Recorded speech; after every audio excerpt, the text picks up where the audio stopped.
कभी कभी बिना किसी बड़ी वजह के भी हमारा मन बोझिल हो जाता है। जीवन एक भटकता सफर लगने लगता है, जैसे हम एक अंधकार में खो गए हों। लेकिन जो हमें तोड़ता है कभी कभी वही हमें नए दृष्टिकोण से जीवन देखने की शक्ति भी देता है।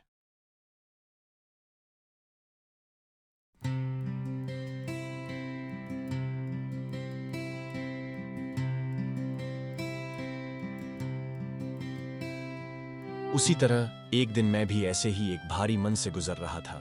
न कोई मंजिल, न कोई दिशा, बस उदासी का एक गहरा सागर मेरे अंदर उमड़ रहा था।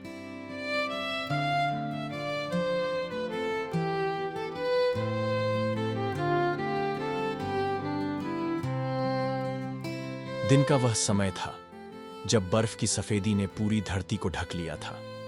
मैं निराश भाव से चलता जा रहा था। मेरे चरणों के नीचे बर्फ धूल की तरह बिखर रही थी। पूरा वातावरण जैसे निर्जीव हो गया था। हर ओर एक गहरा बोझिल सन्नाटा पसरा था।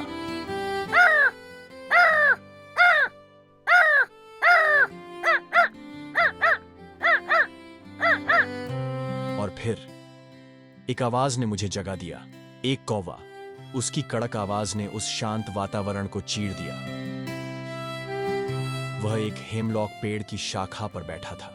एक ऐसा पेड़ जो सामान्य रूप से दुख का प्रतीक माना जाता है। मैं उसकी ओर एकटक देखता रहा, जैसे वह पक्षी मेरे भीतर की हलचल का आईना बन गया हो।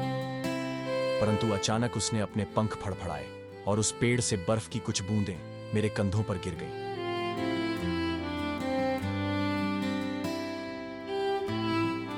एक पल को मैं ठिठक गया और न जाने क्यों मेरा मन जैसे अचानक शांत हो गया। ऐसा लगा जैसे सब कुछ थोड़ा हल्का हो गया हो। ठंडी बर्फ ने जैसे मेरे मन के भावों को एक नई धारा दी। जो बोझ मैं अपने सीने में महसूस कर रहा था, जैसे वह बर्फ के साथ ही गिर गया हो। एक अनोखी संवेदना जागी, जैसे प्रकृति ने मुझे याद दिलाया हो कि दुख आता है, पर वह हमेशा ठहर नहीं सकता। मेरे मन में एक नई ऊर्जा थी। जो समय मैंने अपनी उदासी में गवा दिया था, वह अब निरर्थक नहीं लग रहा था, क्योंकि एक छोटी सी घटना, एक कौए का वह पल भर का कंपन ने मेरे पूरे दिन को सुधार दिया था।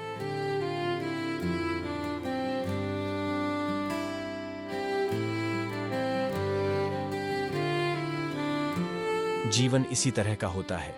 कभी कभी हम एक ही दुख भरी सोच में अटक जाते हैं, बिना यह समझे कि परिवर्तन सिर्फ एक पल की दूरी पर होता है।